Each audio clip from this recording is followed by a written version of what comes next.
And on this episode of You Should Be Scared, we had this from Collider. This is scarier. Pedro Pascal on the pressure of moving from The Last of Us to playing Mr. Fantastic in Fantastic Four First Steps. This dude is an effing cancer now. There are not many people that had a rise like Pedro Pascal that got hot at the perfect moment. Remember not that long ago, people were like, oh, he's casted in everything now? He was a guy that Hollywood was desperately pushing. Why? Said the right things politically. Is he a great actor? I would say he's a pretty good actor, but the best actor in the world to be put in all of these big budget, big name roles? No. No, no, no. So he says right here, each time you step into one, you feel like this can't be scarier. You find out, oh, this is scarier. Going from Game of Thrones, he was in like 2 episodes of Game of Thrones, had a very iconic death scene, and has just been riding that the rest of his career. Going to DC, he was Maxwell Lord in Wonder Woman 1984, one of the worst superhero movies ever made. Going to Star Wars, The Mandalorian, one of the best things that Disney has ever done, one of the best first seasons we've ever seen in anything. And since that moment, down effing hill. Now he's not even the main lead in his own TV show. They're making a Mandalorian and Grogu movie. Reportedly, a very small budget. I think it's like 180 million, something very small for Disney these days. So they're hoping let's just make something cheap, and the Disney Star Wars fans will follow us. But they have realized, or they're gonna realize really quickly, the Star Wars fans are gone. And then the entire gaming world that introduced itself like an atom bomb to me. The Last of Us, man, what a ride that show is. It's amazing.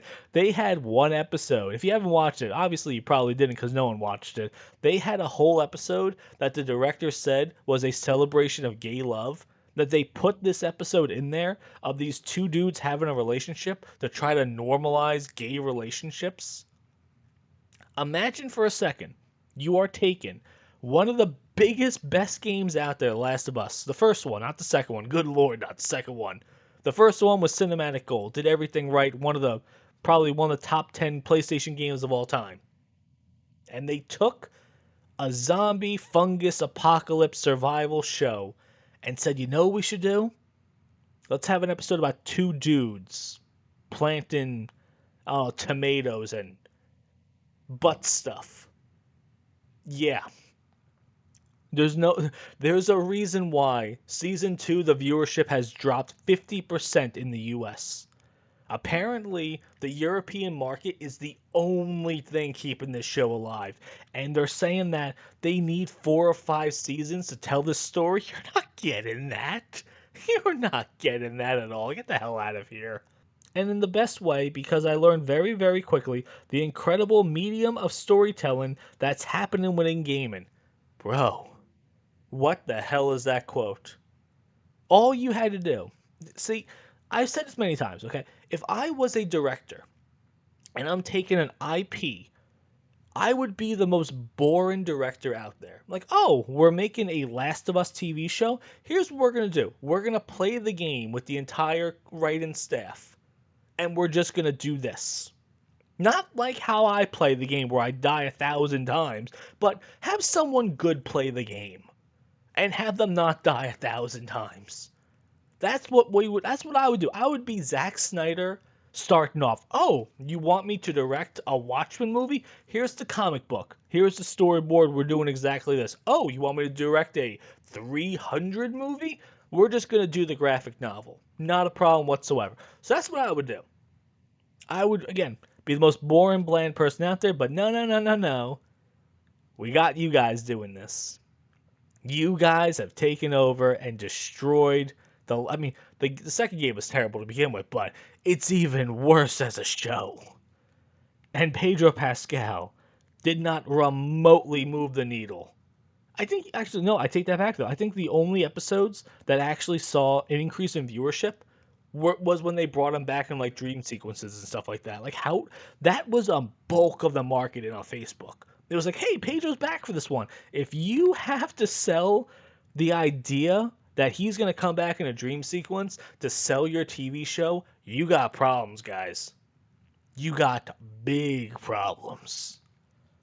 I forgot where I was even going with this. Oh yeah, so Pedro Pascal, Fantastic Four gets scarier. Yeah, now you're playing Reed Richards, one of the most important characters going into Doomsday after two previous box office flops in Thunderbolts and Captain America 4. The pressure is on. And what has this man been doing? Oh, I'm going to go online and shame people for having different opinions than me. Oh, I'm going to do nothing but talk politics every single second of the day? Yeah, bro. We don't need you. I was the only person in the world excited for Gladiator 2. I don't think that movie did well in the box office at all. I thought it was an absolute disaster of a movie. It was the longest review, 2 hours and 30 minutes. I think it was longer than the actual movie. My review was longer than the movie. What a nightmare that was. And of course, Pedro Pascal, the common denominator with all these things. So yeah, so the bar has only been going up with this guy. Death at Game of Thrones, terrible movie as Maxwell Lord, Mandalorian, huge product, Last of Us, huge product, and now Fantastic Four, the biggest thing he's ever going to be in. It's reported that they're going to be working on Fantastic Four 2 coming out. That's from what I'm reading, they are already in the early stages of planning the sequel. There ain't going to be a sequel. It's impossible.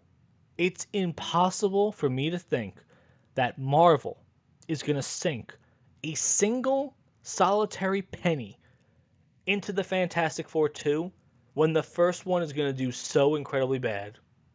And why? Because of people like Pedro Pascal. Because of people like the Marvel cast, who before the election did the cringiest video of all human history and were chanting down with democracy. No one wants to see these people win. No one wants to see that at all.